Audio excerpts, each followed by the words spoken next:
welcome to IrishRacing.com. I'm here at the gates of Barry Connell's yard to get updates on stable star Marine Nationale and some more exciting horses for the future too.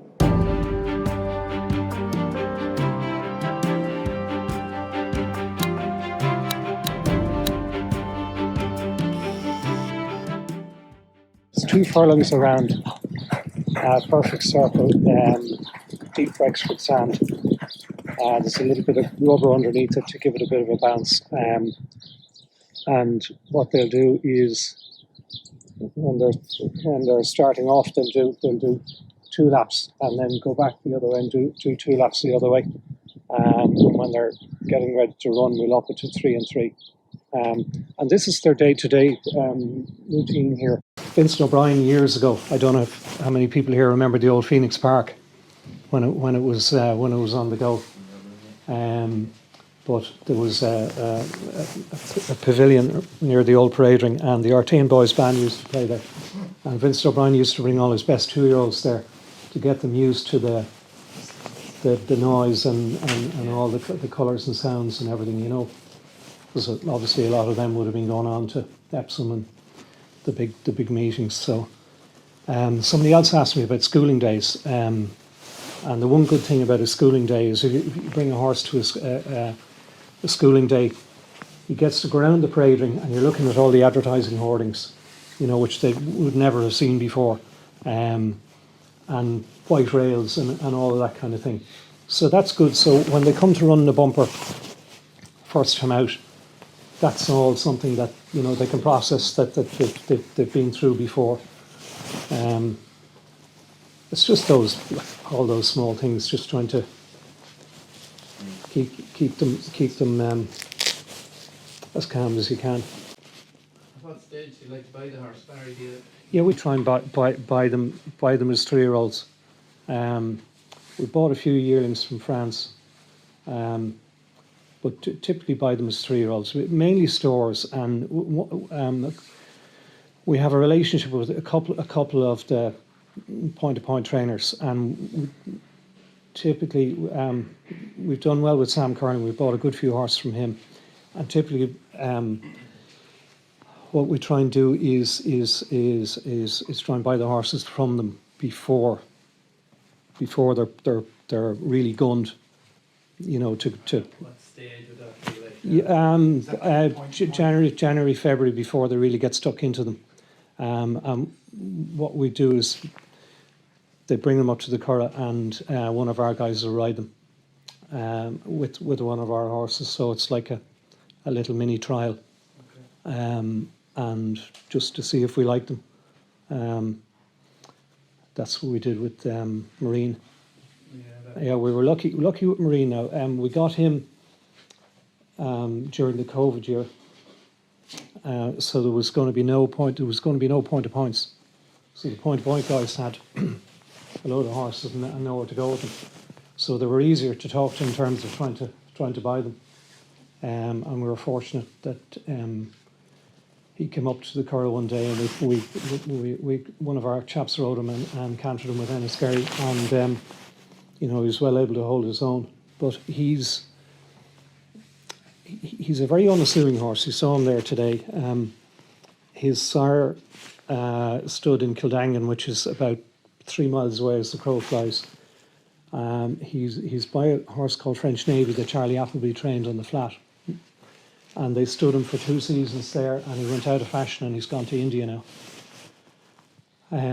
So he hasn't that many horses on the ground. I think Noel Meade had a good flat horse called Lafayette, but he's a one-off, really. You know, I don't think it's his breeding. He's just an incredible athlete. From the first day we had him here, just everything came easy to him. Like, he's so relaxed as well. When we went to Cheltenham before the Supreme, you see them walking around the pre-parade ring, and you know, you can pick 3 or 4 horses out straight away that you can say have run the race already, they've bowled over. But he was like he was walking around the courtyard here. That's a massive help, because they get out to the start, lob down, and they're not keen in the race, and that's hugely important. Again, if you're not keen and you're relaxed, then he's not burning up excess diesel, and you'll have the horse for the finish. Is there anything you've bought in the last 12, 18 months that you're particularly looking forward to racing and getting out there? Yeah, he's a good racehorse. Yeah, he's nice. He's a 4-year-old by Westerner, and we could have kicked on with him and run him in a bumper at Leopardstown at Christmas, and we said no. We took the shoes off him. He's out in that field opposite the shed down there, and he'll probably run in a bumper or two in the spring, and then we'll keep him a novice for next year. He won a schooling race in Tipperary about 2 months ago, a 4-year-old that had never been anywhere, and ended up finishing in front of four grade 2 horses. So he's very nice. The name of? I'm not telling you that. Can't tell you that. He hasn't been entered yet. Look, I mean, you'll see him in the spring. I don't want to give any hostages to fortune other than he is very nice, and hopefully nothing goes wrong with him now. And he could be the next one you're looking for to carry on, because they do. They're great to have when they're around, but they have a finite lifespan, and you always need the young stock coming along. Nice bunch of young horses there that we're getting going. We've probably 10 or 15 to run in bumpers and maiden hurls, and hopefully they'll be the future. What is it in Michael O'Sullivan that you saw to give him a chance so young? He'd ridden once for me in a point-to-point, and that was fine. I'm not even sure if I was there that day, but we had Marine entered in a bumper in Punchestown after the festival, and Finney Maguire is working for me here, so he rides all our bumper horses now, but I didn't have a retained amateur rider back then, so Michael rang me looking for the ride. He was down below on the farm in Cork. I think he was after milking a few cows, and he rang me. I think it was a fairly good phone call from his point of view. So he won. There was a lot of good horses in that bumper, a lot of talking horses in the bumper, and he won like he joined in halfway, and Michael gave him a super ride. So I said to him, look, come in and ride out a few days a week. And he started doing that, and the more I saw him, the more I liked. Very natural. He was champion novice point-to-point rider, and then he took 3 years out and did a degree in college up in UCD. He did a Nagle degree. I think he was still riding out in Gordon's at Willie's at weekends and so forth, and for his uncle Eugene. So he's 23. So he had a bit of maturity. He's a horseman rather than a jockey coming through the flapping scene. Rides with a good long length of leg, a bit like the way Davy Russell or Ruby or Noel Feely used to ride. And it's just very natural with horses. So he started off as a £7 claiming amateur last year. Won the bumper on Marine, and about a month later, after he'd been around the place, I sat him down and said, look, I think you should have a go at turning pro. You're light enough, you can claim off 10-2, 10-3. You have your degree to fall back on. So anyway, I twisted his arm and he turned pro, and we had a ball last season. We had a £7 claimer and then a £5 claimer for most of the season. It was a free £7, free £5. And he is. We put him up on Enniskerry in a graded race in Roscommon, claiming £5. Couldn't use his claim. He won that. Nothing phases the guy. He went to all the big meetings. riding. Good Land won his Grade 1. Marine won the Royal Bond. Everything went wrong in the Royal Bond. He got shuffled back. He got caught behind a horse that was going backwards. He got shuffled back and ended up nearly last. And a lot of young lads would have panicked, wheeled the horse out, stayed where he was. And the benefit of him knowing the horse and knowing the speed that he has, he knew that if he sat and stayed where he was, that when he got a gap, the horse was going to go. And he's normally a good jumper, jumped brilliant, came down to the last, and all he had to do was jump it and he would have won. Left his hind legs in it, and it's a short run in Ferryhouse. And he lost all his momentum. Didn't panic, just gathered the horse up, got him balanced, one little flick behind the saddle. And he won, I think he won a short head, but it was a cosy short head. And that, to me, was an incredible ride for a young guy in a Grade 1. Trainers are starting to play around with these outdoor stables. So the idea behind it is kind of twofold. The horses move around a lot more than they would in a traditional stable. And generally the older horses we tend to put out here, a bit like myself and some other people. The older you get, that you start feeling your joints a little bit more, and it just, the more movement they have, the better. And also, if a horse is maybe a little bit, his airwaves are a little bit more sensitive, then they're out in the complete open air the whole time, and they can see over to their friends on either side there. Prevailing wind comes this way normally, so there's great shelter there in the sheds. But other than going in for a pick of hay or their breakfast or lunch, they generally tend to be out here even if it's raining. But it's nice to have these as an option. We actually play around. We have the courtyard there, and we have the 16 of these outdoor stables, and then we have a little barn over there where you parked with 8 in it. And some horses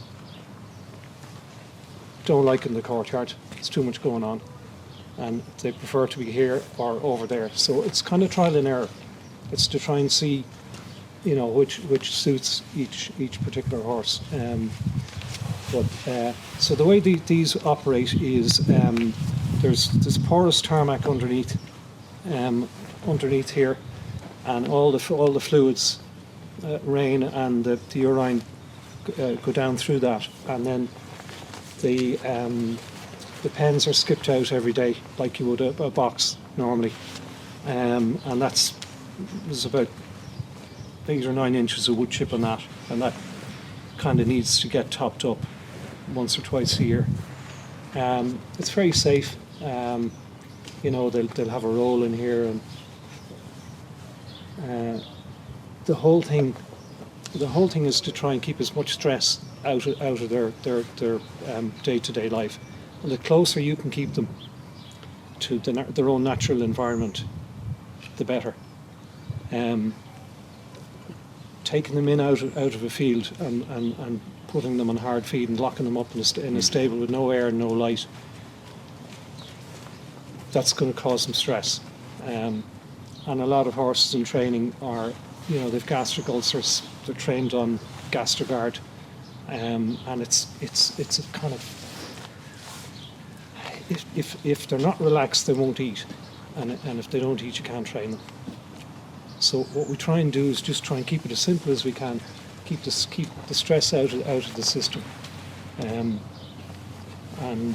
hopefully,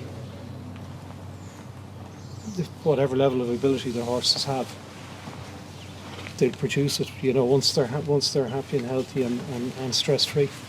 For people who don't have horses, you think that they'd be cold out here, but they're naturally warm-blooded creatures. So once they're rugged up, are they sufficiently warm? They're not cold. No. You see the 2 rugs. They have their stable rug and the outdoor rug with the headpiece. That's waterproof. So it's they'll stand out now. Even if it was raining there, instead of going inside in there, they could stand out there. The fact that they can see everything. Yeah, They can see their yeah, bodies left and right. that's important. And they love company. They love company. What's your feeding regime? They get 4 feeds a day. Excuse me, one in the morning, then after the work. Some of the horses go out to turn out paddocks during the afternoon, and they wouldn't have a lunch then. They just graze away. The design of the stables here, you can probably feel the airflow coming through. So we've dual aspect. We have the window. That window stays open the whole time, unless it's a storm or something like that. So airflow is hugely important. It's probably one of the things that the government got wrong with COVID. Instead of focusing on masks, it's all about ventilation, because what we're trying to do here is to eliminate any kind of pathogens or viruses or anything that the horses can be affected by, and it's down to making sure the stables are as clean as possible. So we have. Every stable has aluminium antibacterial paint, so there's nothing can live in that. There's no organic material. There's no wood. If a horse brushes against wood and it has ringworm or whatever, that can stay in the wood for God knows how long. And the next horse that comes in and rubs will get it. So it's all the rubber mats on the floor. We use shavings, dust-free shavings. Again, very important that there's no dust. So we have just best quality dust-free shavings, and then the hay we import from England, from Kent in south of England, and it's tested by the Irish Equine Centre before we get it here. So the horse will either have his head down in the shavings or in the hay. So it's very important that they don't inhale any dust. You're never going to keep it completely disease-free and pathogen-free, but that's what we try to do here, and that's why that you can feel the airflow is the biggest single thing. Even for the ones that are they're not in the outdoor stables, they're here. But you can feel the air. If you ever walk into a stable and you get a smell in the stable, it's not good. That's it now. And we when the horses go out on the grass in the summer, we'll do a full deep clean. We'll power wash it all, and then kind of cycle starts all over again when they go back in. So Barry, thanks so much for having us down here this morning. It's an exciting time of the year. I think everyone's looking forward to seeing Marine Nationale back out at Christmas time. Yeah, absolutely. We're looking forward to him ourselves. He's starting his journey over fences. We had hoped to give him a run in Nagle in a beginners there, but the ground was too heavy. So he goes to Leopardstown for the beginners on the 27th 2-mile run race, and his schooling's been very good. We're happy with the way he's working at the moment, so we're expecting a big performance. And we saw him in the gallops. He's quite an unassuming horse, but when he gets onto the track, he gets that extra spark, I suppose. Yeah. I mean, he went out there with the other horses, and there's a lot more impressive physical specimens than him. He's quite unassuming, but he's a big engine, a big heart, and great temperament. And when you put those together, you've got a serious racehorse, which is what he is. He 5 from 5 last year over hurdles, and we're looking forward to his chasing career. So if all goes to plan, he'll start in a beginners and then come back for the Irish Arkle, and then hopefully over to Cheltenham. And you've made some kind of bold decisions with him. You put him away early this season, and you gave him a break before Cheltenham last year. But you've never been kind of quiet in your confidence about the horse. Do you feel pressure then when do you put the pressure on yourself, or does it go over your head completely? Look, I probably got a bit overexcited last year because we were seeing an exceptional talent at home, and we felt that he could be something special. And you know, it turned out that way. So I probably did put a bit of extra pressure on myself last year, and I'll try not to do that this year. And we were talking about a few more exciting horses. You've got a couple entered in Leopard's Town. Leopard's Brazil is another very exciting one. Yeah, he is. He's a lovely young horse.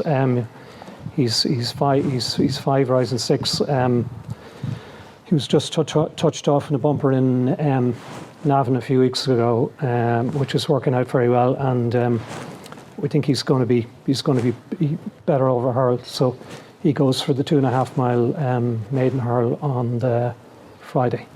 And it's a spectacular setup you have here, kind of built it up from the ground yourself. Like, racing has always been a hobby for you, I suppose. You rode, you were owner, now you're a trainer. Was it always the plan to go into this side of it? Not always the plan, no. It just kind of evolved. I suppose when I gave up the riding, when I gave up the riding, there was riding with some buzz, and you kind of think to yourself, what can I do next? So I took the plunge. Bought this place about 5 years ago, and put the facilities in place and the staff, and then applied for my license. And we're training probably a little bit less than 3 years at this stage, and my son is involved, Rory, with me here. So it's a pleasure to come down here. We don't always get the nice weather like today, but it's we're very lucky to have a place like this and some really nice horses to run. And you've given us a lovely morning so far. So just one last question for you. If you were to win one race as a trainer, what's the big one for you? Well, look, the 2 mile champion chase, the Queen Mother 2 mile champion chase, because I think that is the one we're most likely to win. If Marine stays in one piece, that'll be his target for next year.